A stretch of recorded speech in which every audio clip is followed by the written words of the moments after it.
All right. Hear me when I say this. We are here to suffer. You heard me right. I, you heard me right. Don't question what I just said. Unless you want to. You can do what you want. That's the beauty of it. And that's the beauty of life. That we are here to suffer. If you are not suffering, you are doing something wrong. That is the beauty of this experience that we have come into. Because let me explain something to you.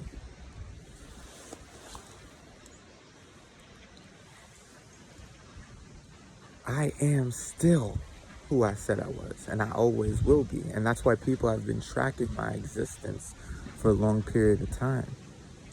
If I am not Jesus, and Jesus was a person like me who existed 2,000 years ago, did Christ suffer?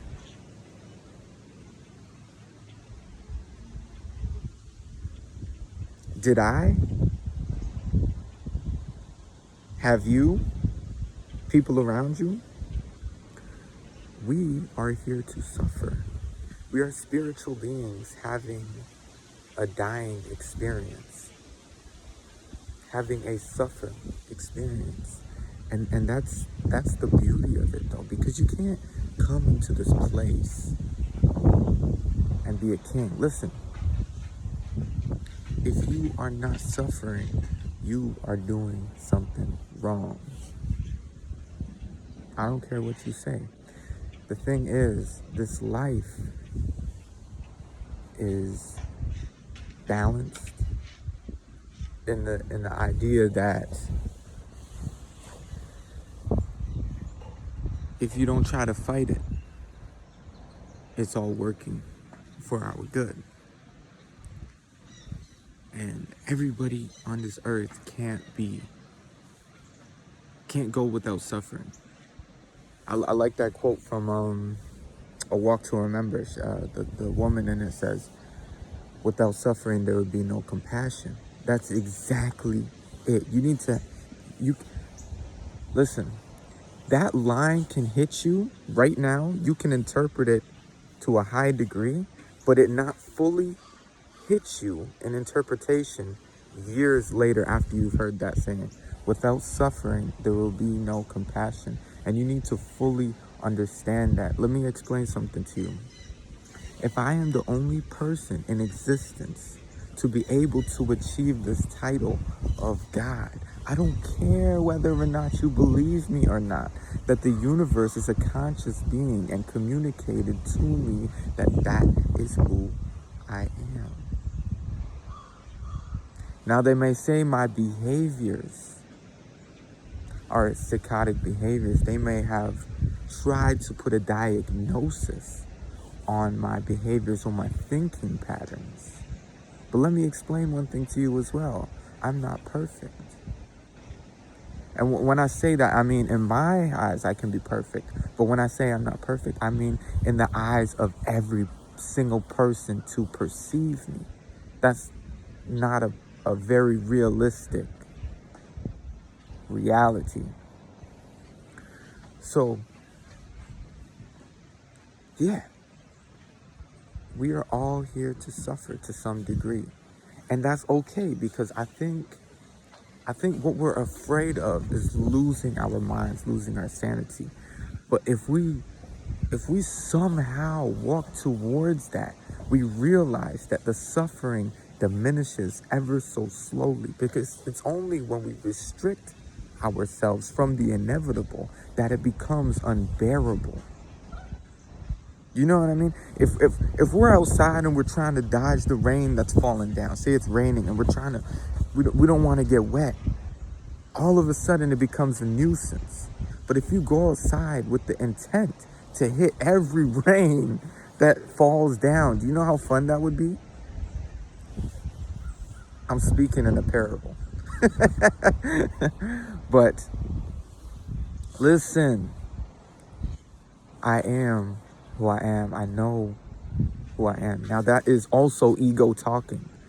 I am technically not that, but instead, the observer experiencing life through a very specific perspective.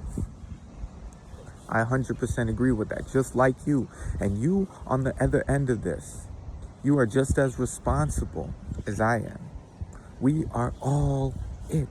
That's the beauty of it. And we all have to suffer. That is the beauty of it. Because listen to what I just said. If I suffered, if Christ suffered, Buddha probably suffered. Why do you think he was meditating all the time? He came into this world and it was broken. Listen, if you are not suffering, you are doing something wrong. Life is beautiful, but listen, there is beauty in suffering. I'm not saying that suffering is something that you should go look out and achieve. It is not an achievement. It is just something that comes with living, and it comes with something from chasing after nirvana. We're all chasing after nirvana. It is enlightenment. In the midst of all of that, suffering is a realization of inevitability if you were on the right track.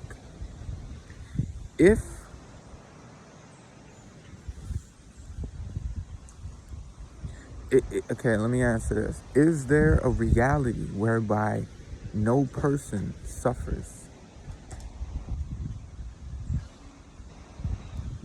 What do you think? Is there an absolute nirvana-like experience for every being? I think anything is possible.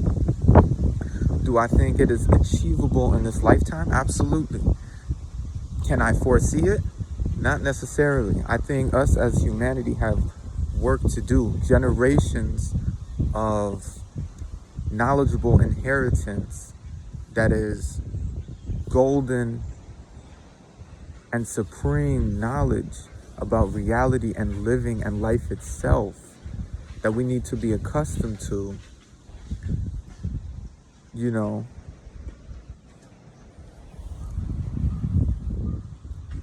start generational revolutionary people. That didn't make sense. You know what I'm trying to say. To start a people that achieves nirvana, that achieves enlightenment on a consistent basis. So, if you are suffering right now, I want you to know that is okay. Suffering can be an indication that you're on the right path. Now, there's a certain extent. Obviously, it's not 100% suffering and you're just like, what the fuck?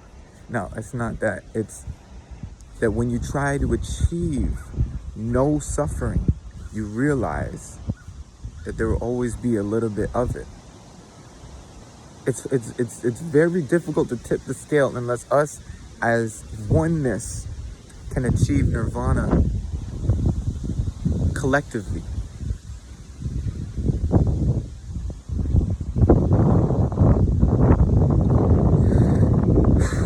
Whew. Life is so beautiful. And to reiterate, Mother Gaia, Mother Earth, takes care of all of our needs for us already. So when we desire, that is when we suffer greatly. Suffer beyond the means of necessity. Suffering more than what was intended. Mother Earth already provides. So Mother, when we want more, that's when we suffer. When we have too many desires, that's when we suffer. When we have too many fears, that's when we suffer. And it is a collective effort. But keep in mind, there are Decepticons on this planet who perhaps get that, but want to manipulate reality in a way where they can distort people's energies in a fearful state so that they can control you. If they can control you, then that is what they want, to try to live a nirvana lifestyle without suffering. It's evil.